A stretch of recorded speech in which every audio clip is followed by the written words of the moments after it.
Sinagot ni Senate President Alan Peter Cayetano ang umuugong na panibagong kudeta o pagpapalit ng liderato bago mag-convene ang Senado bilang impeachment court kahapon.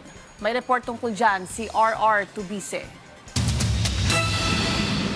Nauna nang sinabi ni Cayetano na kung may senador na nais magtulak ng pagbabago sa liderato ng Senado, ito ang bibigyang prioridad. There were meetings that took place, calls from both sides.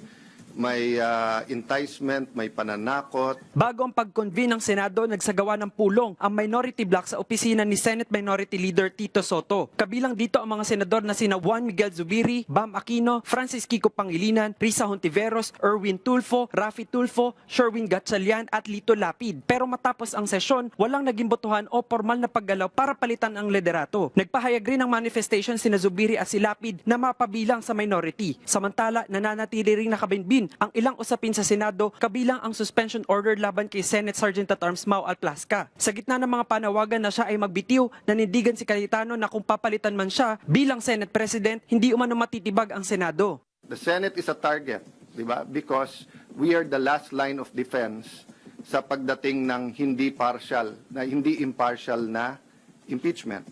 We're the last line of defense sa budget. We're the last line of defense sa charter change. We're the last line of defense sa kung merong gustong yumurak o sumira sa ating democracy.